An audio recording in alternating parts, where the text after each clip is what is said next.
je reprends la partie ISR, puisque c'est la seule chose qu'on n'a pas encore traitée ensemble. Et je vois que certains l'ont fait, donc du coup, je me permets de le faire comme ça. Comme ça, on va pouvoir tester avant la fin de séance et voir aller un petit peu plus loin si besoin. Euh, du coup, la routine d'interruption, on va la faire grâce à ce schéma qui est là. Le schéma qui est là, il me demande 4 choses. Alors, je vais regarder les 3 dernières. Acquitter l'interruption, on l'a déjà fait une fois, nous. Recharger le timer 0, on l'a déjà fait. Et faire clignoter la LED 2, on l'a déjà fait. La seule différence par rapport à avant, c'est nous, on avait un while ici qui permettait d'attendre que le timer 0 déborde. Sauf que là, maintenant, on ne va pas attendre que le timer 0 déborde, on va juste vérifier est-ce que c'est lui qui a débordé. Donc là, au lieu d'un while, on va juste faire un test. Si c'est lui qui a débordé, et si c'est lui qui a débordé, qu'est-ce que je fais? Eh bien, je fais toutes ces choses-là.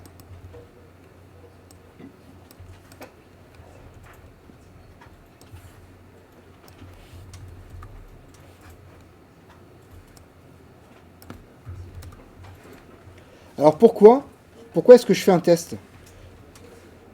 Vraisemblablement, si j'arrive dans la routine d'interruption, c'est parce que j'ai une interruption qui s'est déclenchée. Donc pourquoi est-ce que je fais le test de savoir est-ce que c'est timer 0 qui a débordé?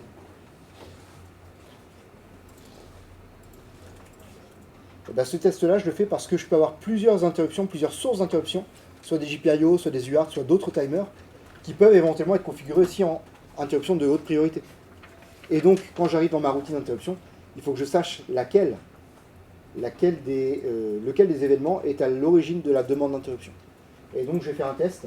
Et cette structure-là, en fait, la structure, est-ce que c'est ce flag-là qui est passé à 1? Si oui, je le remets à 0, et ensuite je fais le travail. Ça, en fait, cette structure-là, en gros, elle sera copiée-collée plein de fois, autant de fois que j'ai de périphériques. D'accord? Si j'ai plusieurs périphériques, je vais la retrouver plein de fois. Bon, dans mon cas, pour l'instant, j'ai qu'un seul périphérique, donc ça suffit. Ok, et ça, du coup, je vais pouvoir le tester dans mon microcontrôleur. A priori, tout est bon. Là, dans le while 1, je fais rien. Donc, si on regarde juste le code et qu'on réfléchit juste en suivant du bout du doigt, on va juste voir que je configure la LED, je configure le timer, je configure les interruptions, et après le while 1, à chaque fois, je suis censé revenir en début de boucle, et c'est tout. Mon programme, il n'est censé faire que ça. Ok. Alors, si je débug. Ah, il veut pas que je débug. Donc on va essayer comme ça déjà.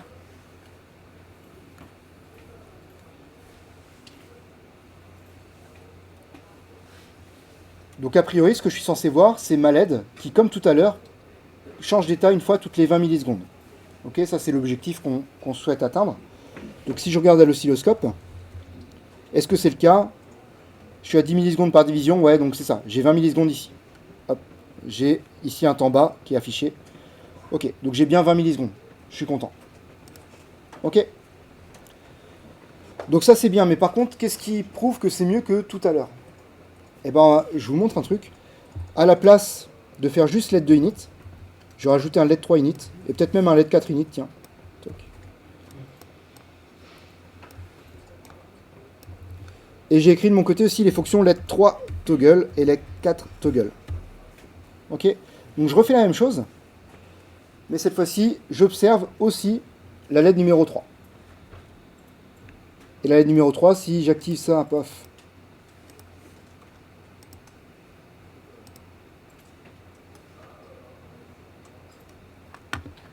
Ok, c'est un peu moche. Est-ce que je peux essayer de me synchroniser uniquement sur la voie B? Toc, on trigger sur la voie B.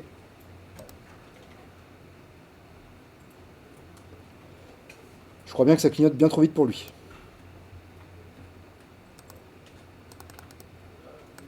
Ouais, ça clignote bien trop vite.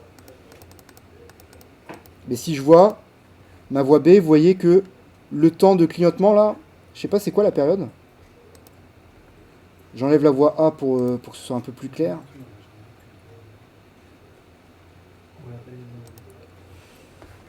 Je suis à peu près à, allez, une période, enfin un temps haut, on va dire que c'est à peu près une division et demie, donc je suis à peu près à 300 nanosecondes.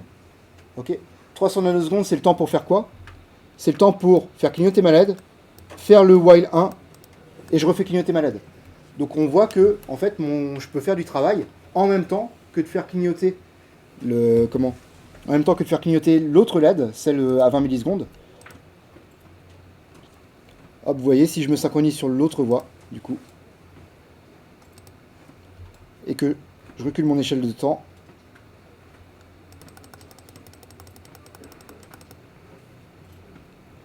là j'ai bien mon signal en bleu. Alors je sais pas si vous voyez bien. On va bouger la voie là. J'ai bien mon signal en bleu qui lui est bien périodique de 20 millisecondes. Donc ce qu'on peut voir, c'est que mon CPU il peut faire autre chose que faire clignoter la LED 2. Et donc il peut faire autre chose que juste compter. Donc ça c'est ce qu'on a fait avec le délai assembleur.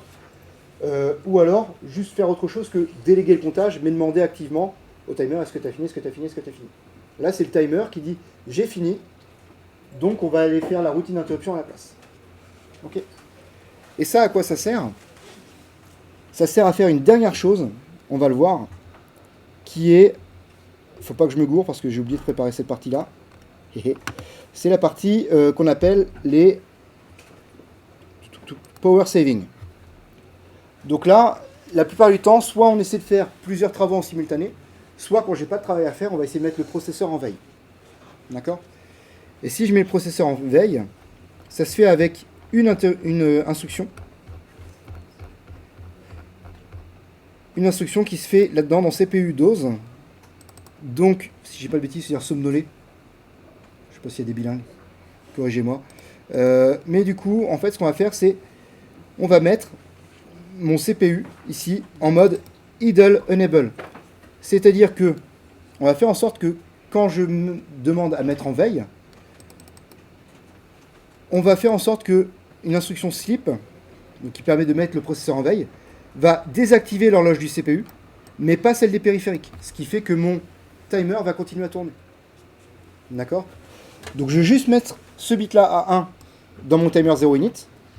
Donc j'y retourne. Dans mon timer 0 init, je rajoute une dernière chose. Timer actif en mode veille. C'est dans CPU dose.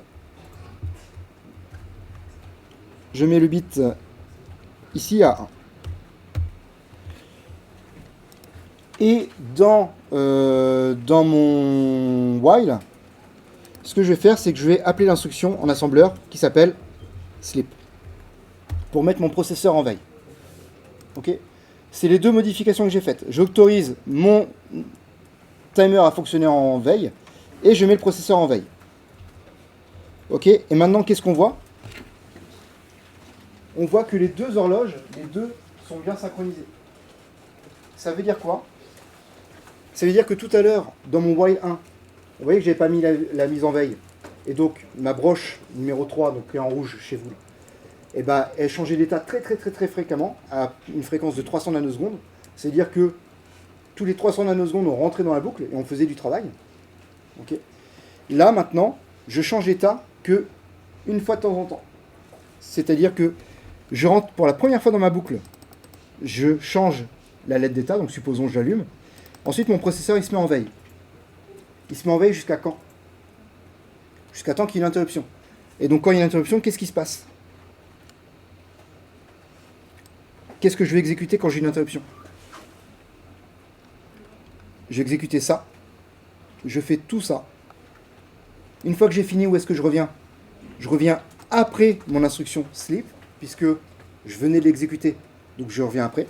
Et là, il va faire le branchement, le while, toggle la LED, donc elle va s'éteindre si elle est allumée, et je me remets en veille. Donc j'exécute encore une fois l'instruction sleep. Ok. Je vais juste faire une petite analyse de la partie mémoire programme. Donc la partie mémoire programme, rappelez-vous quelle est la toute première instruction qui est exécutée sur le microcontrôleur.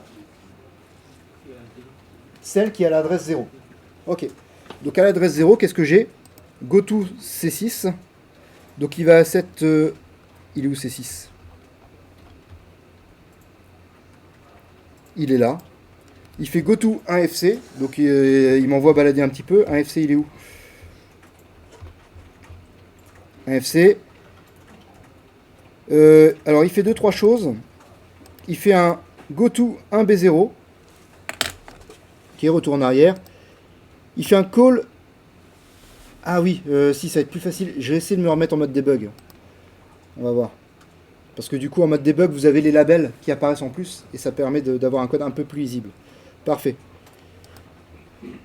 Donc là, toc, reset, vous allez voir, on reprend au tout départ. Je suis ici, je fais un call 2.0e. Qu'est-ce que c'est?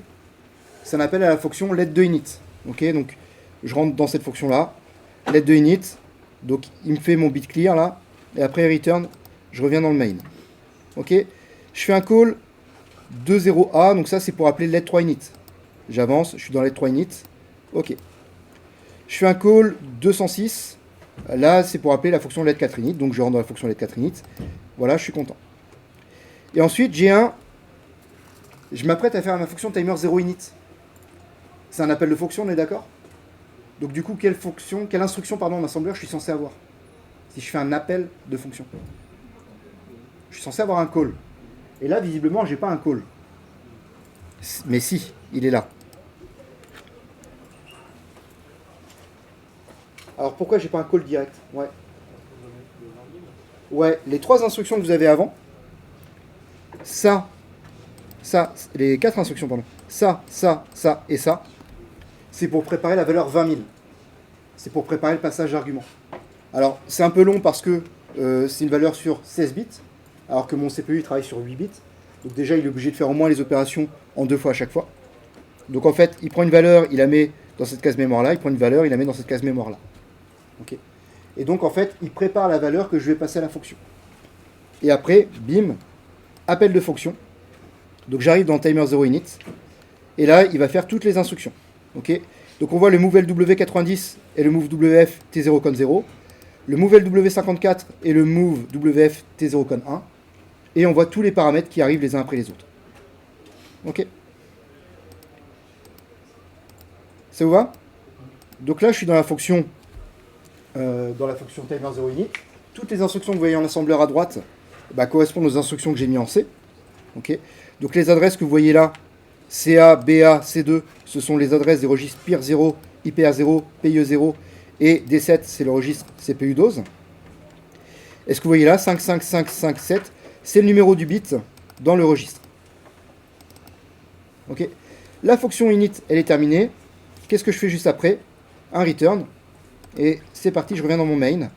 J'ai 3 instructions que je fais. Donc ces instructions-là permettent de set bit set in file. Je mets le bit numéro 5 à 1 dans incon. Puis ensuite le bit numéro 6 à 1 dans incon. Puis ensuite le bit numéro 7 à 1 dans incon. Ce qui me permet de gérer les 3 premiers bits. Les 3 bits de poids fort de incon. Et puis regardez, c'est quoi les instructions qui suivent? Ça. Ça, il me sert à quoi lui, le Mouvel W20? Ok, il me sert à faire le masque pour mon LED 3 toggle. Ok, donc ça c'est mon LED 3 toggle. Ça aussi. Ensuite j'ai l'instruction slip qui permet de passer en veille. Et j'ai le bras qui me permet de revenir ici. Donc ces 4 instructions, le move, le XOR, c'est le LED 3 toggle, le slip, c'est le slip, et le bras, c'est le while 1 qui permet de revenir. Et donc mon while 1, il est constitué uniquement de ces 4 instructions. Ok. Et vous voyez que je n'ai jamais d'appel à la fonction, à la routine d'interruption. Alors comment ça se passe en vrai? Je vous ai dit un truc, c'est que la toute première instruction qui est exécutée, c'est celle qui a l'adresse 0. Et en fait, il y a d'autres adresses qui sont spéciales. Il y a l'adresse numéro 18 et l'adresse numéro 8. Et l'adresse numéro 18, elle sert à quoi? Elle sert à ma routine d'interruption. Quand j'ai une interruption, en fait, j'arrive à cette instruction-là. Donc, c'est-à-dire que c'est câblé, en fait. Ça veut dire que quand j'ai une interruption, je sais que je vais exécuter forcément cette instruction-là. Et dedans, j'ai un goto qui me fait aller vers CA. Et CA, c'est quoi? CA, il est où? CA, c'est ma fonction qui s'appelle ISRI, c'est celle-là. Et là, dedans, j'ai vraiment... Je peux mettre un point d'arrêt, on va le voir. Toc.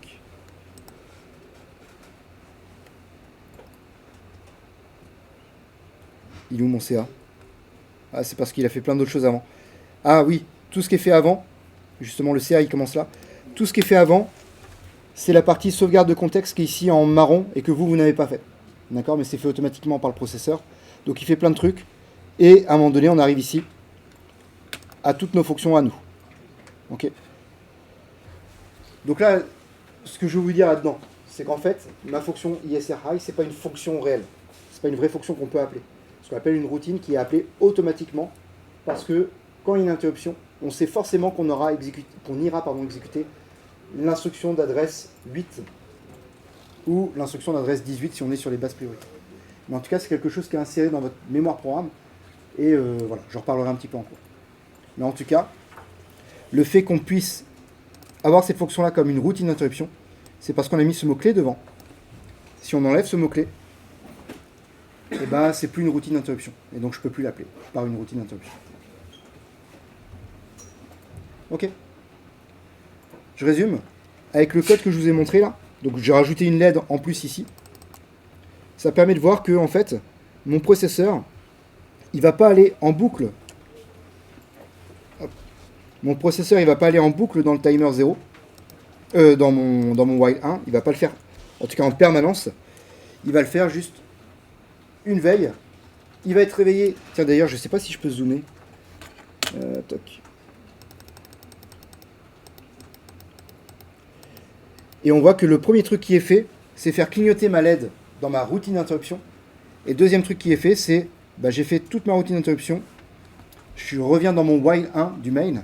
Et donc le temps de faire le while 1 du main et de revenir jusqu'ici, et de faire clignoter la LED, c'est ce temps-là qui a été mis là. Okay. Mais en tout cas, voilà, une fois de temps en temps, grâce à mon processeur en veille, je peux soit rien faire, soit faire autre chose. Et ça, c'est grâce aux interruptions qui permettent de faire de la programmation qu'on appelle événementielle. Un événement se produit, j'appelle une fonction spéciale, et après je reviens à mon fonctionnement normal. Ça vous va ?